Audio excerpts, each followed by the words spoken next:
Oh, hi everybody. So I'm going to quickly try to show you how to upload read and write onto your teacher's computer, your personal teacher computer from this district, how to get it for free, how to upload it, and then quickly run through all of the features. So this is such an abbreviated video, but I just want to give you a visual of how to do it.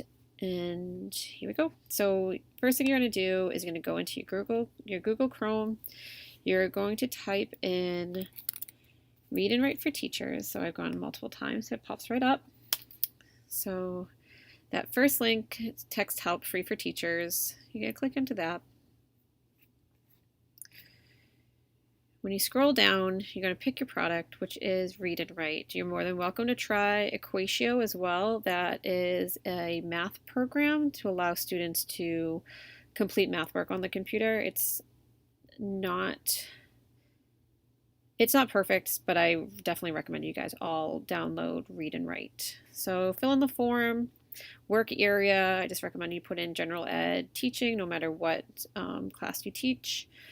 So EWG's website, your work Google account. So the account that you are associated with that's associated with your Google Chrome and your email. Country is USA. So you'll find it quicker if you just write in USA. We are a Google school. For school administrator, you can put in either Sarah Dents or Lori Radigan. And then you're going to hit submit. When you hit submit, it will say thank you for filling in the form. And then once you've have successfully done that, you are going to go to the Chrome Web Store. So when you go into the Chrome Web Store, right here on the left, you're going to see a section that says for ewg.k12.ri.us. And right here, you're going to see read and write for, it says a purple piece, it's read and write for Google. So you're going to click on that. You're going to add to Chrome. So you want to add the extension. And a purple puzzle piece with the RW should pop up right here. To test that all of your features are working, you're going to go into a Google Doc.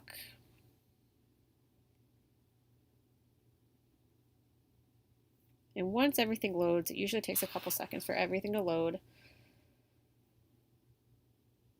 Tab pops up right here that says the puzzle piece again. When you pull it down, you should have all of the features nice and bright and nothing should be grayed out. Let me know if anything is grayed out. And that is all you have to do to upload Google's version of the read and write for Google. So you have the check it, which is it's almost like a grammatical error check. So not just spell check, but there's also recommendations for grammatical errors. Prediction, which is a word prediction app. So when you click on that, it's going to start predicting some words and it gives you feedback. B, to, of, there. Very helpful for kids with a diagnosis of dyslexia, or their spelling is very poor. If they're phonetic spellers, they can phonetically spell something. So elephant, they might spell it fant. Elephant. And it is going to give them options.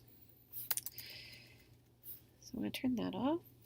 There is a dictionary. So you can have the dictionary open as well as a picture dictionary for those kids that really need maybe a picture to understand. Sometimes students that are English language learners, they need more of a visual. Sometimes students with autism or other developmental disorders could benefit from a picture alongside the typical word dictionary. So let's put in, I'll put in elephant again. Sorry for my typing. So here's elephant. So everything's going to be read out loud to Elephant. Noun. A large animal with gray skin and a long trunk. We went to see the elephants in the zoo. And then there's the multiple picture options. With the picture options, you can also drag a picture in. If you are creating something for a student, you're differentiating an assignment for students that maybe need some of the visuals, you can easily do that. And you can keep these dictionaries open. All right, next thing on the toolbar is the play. So this is the text to speech back. So anything that you have typed, you can Elephant. It will read back. This is a pause, so if there's a big paragraph that you are having read, you can pause it and then continue, or you can completely stop it. I'm going to skip over these two and to go into web search. So if I'm on elephant, I can do a quick web search. It's going to immediately bring me to elephant. So it takes away some of the steps for some of the students. They don't have to highlight and copy and then paste into Google. They don't have to open up a new tab and open up Google and then type in elephant. All they have to do is be clicked within a word and they can do one quick, one type web search. Screen masking masks out or grays some of the area that is a distraction if students are trying to focus on a certain area reading. The gray area can be darker, it can be a different color, so some students that have visual impairments, different color overlays help them with their reading. This is talk to type, so when you're in a Google Doc, the microphone is already available. It's built into Google, but this would also be available for within Google Classroom, within emails, within different websites. So if there's websites that have open responses that kids could type in, they can use talk to type. This is a translator. So if you have a student that is English is a second language and they're struggling with understanding a certain word, they can have it translated into their native language or their first language for a better understanding. Highlighters, so there's 4 different highlighters. I might do a whole video on just highlighters because there's a lot of different uses for it. You can collect all the highlights to be put into a different doc.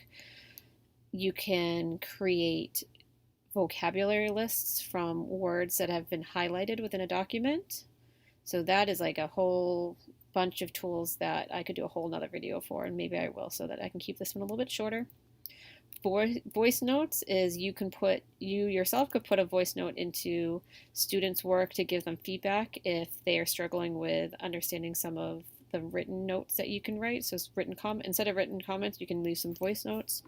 Or for students that their understanding of topics is strong, but they are falling apart when they need to write open responses within text, they can actually leave voice notes to answer questions on tests or assessments that you can then listen to. So instead of pulling them to the back of the room during the test to have them give you their answers, they can do that all electronically, and then you can listen to their responses and grade it anytime that you want. So it frees you up to be able to do other stuff.